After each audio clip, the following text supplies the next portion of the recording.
네, 안녕하세요. 아스팜의 안혜성입니다. 2022년 청년 후계농, 청년 창업형 후계농 선발 및 영농 정착 지원 사업 시행 지침에 대해서 알려드리려고 합니다. 자, 이틀 전에 이게 공고가 나왔어요. 그래서 청년 후계농, 청년 창업형 후계농 지원하시는 분들 참고하시기 위해서 영상 만들고 있습니다. 자, 한번 볼게요. 자, 목차 굉장히 많죠. 여기서 근데 여러분들이 가장 먼저 보셔야 될 거 말씀드렸죠? 신청 자격입니다. 자, 한번 넘겨볼게요. 자, 뭐 사업 개요, 목적. 여러분들 이 사업 뭐 워낙 유명한 사업이기 때문에 잘 아시죠? 월 최대 100만원씩 지원금을 줍니다. 그리고 선정이 되면 약 3억 원에 대한 융자 자금을 저리로 받을 수가 있어요. 그리고 후계 농업인으로서의 어떤 선정이 되기 때문에 이후에 추가적인 어떤 혜택들이 많이 있습니다. 자, 사업 대상자예요. 사업 시행 연도 기준 만 18세 이상, 만 40세 미만이에요. 그러면 2022년 사업 신청하는 연령의 기준이 82년생 1월 1일부터 04년생 12월 31일생입니다. 자, 요거 꼭 확인하시고요.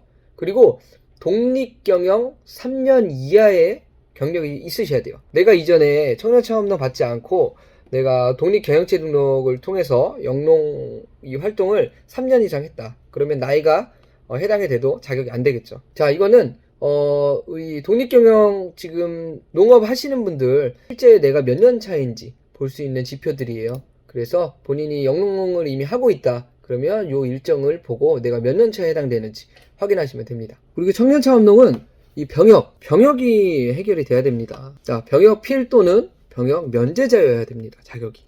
그래서 우리 농업 특성화고 나오셔가지고 후계농을 통해서 어떤 산업복무요원 이렇게 진행하시는 분들은 그게 되고 나서 청년창업농을 신청을 하셔야 돼요. 이런 병역이 해결되지 않은 상황에서는 청년창업농 지원이 불가합니다. 그래서 여기 보시면 병무청으로부터 후계농업 경영인 산업기능요원 복무자로서 결정 통보 받은 자는 신청이 가능하다. 그렇죠? 이게 시기상 항상 이 후계농업 경영인 이 선정이 좀 늦어요. 그래서 한 1년 정도의 텀이 있다고 보시면 돼요. 자, 거주지입니다. 사업 신청을 하는 시군 광역시에 실제 거주하는 사람이어야 돼요. 하지만 요 조항이 있어요. 영농 기반 마련 후 영농 정착 지원금 신청일 전까지는 해당 시군 광역시로 주소를 이전을 마쳐야 한다. 지금 내가 서울 살아. 선정되고 나서 이 자금을 받기 전에 주소지를 옮기면 돼요. 그래서 도심지에 계시는 분들, 도전하시는 분들도 충분히 자격이 된다. 이 부분 아시면 됩니다. 당연히 사업자를 가지고 있고 농업 쪽에 어떤 일을 안 하고 다른 투잡이나 수리잡 하고 계신 분들은 자격에서 좀 제한이 되겠죠. 이런 내용이니까 해당되는 분들은 한번 읽어보시면 되고요. 그리고 뭐 공공기관이나 회사에 어떤 직원으로서 근무를 하면서 당연히 이 독립경영 운영한다는 게 좀 쉽지 않죠. 그렇기 때문에 그런 부분들은 해당이 되지 않습니다. 자, 가장 중요한 거 나왔죠.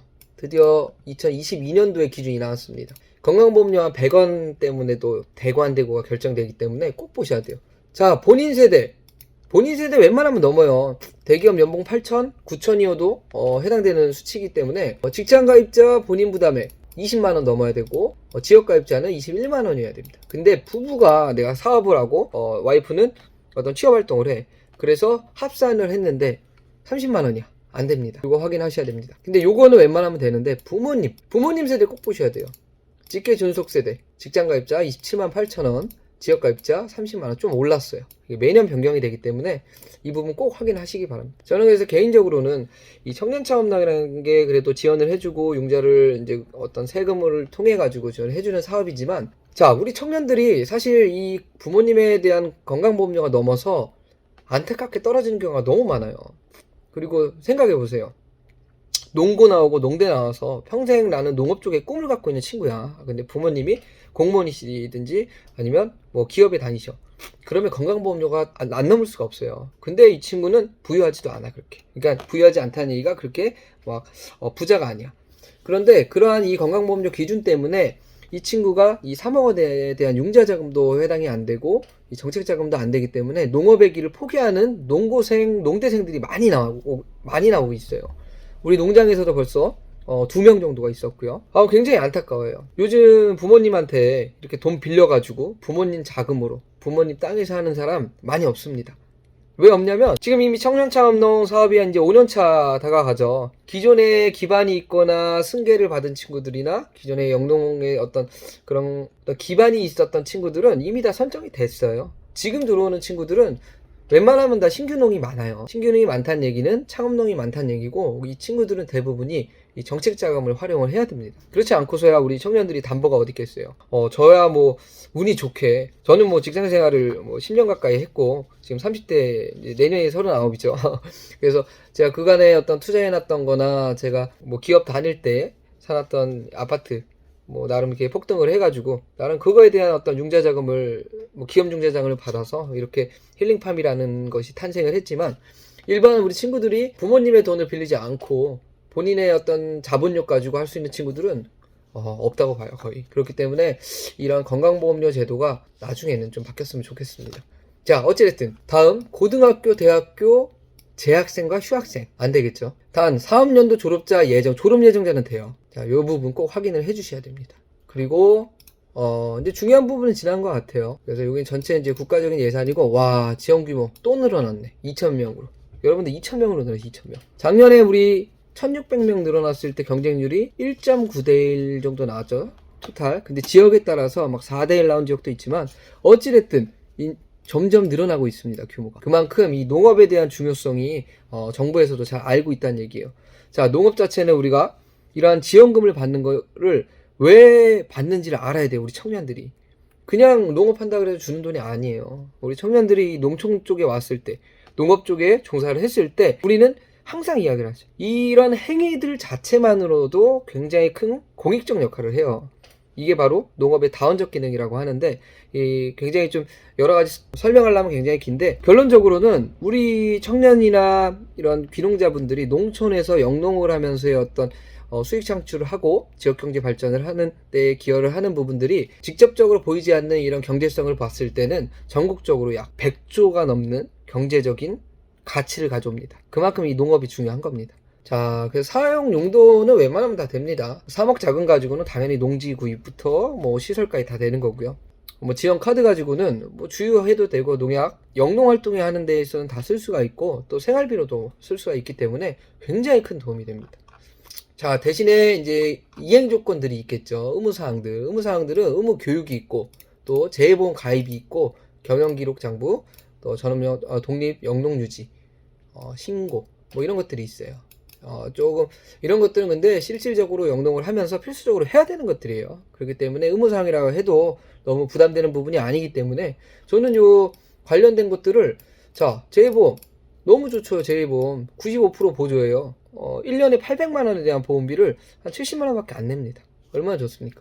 그리고 의무교육도 이 교육을 통해서 내가 어떤 몰랐던 세무, 법률, 농업 관련된 여러 창업을 하기 위한 기술을 배우는데 공짜로 배워요. 너무 좋죠. 자, 경영장부, 이런 부분들은 본인의 재산이 되는 거고, 또 이런 여러 신고제도도 있고, 네, 이런 걸 지켜주시면 됩니다. 제가 또 이 청년창업농 의무교육을 직접 강사로서 교육을 하는 입장에서 이런 강의를 듣고 나면은 도움될 게 굉장히 많습니다.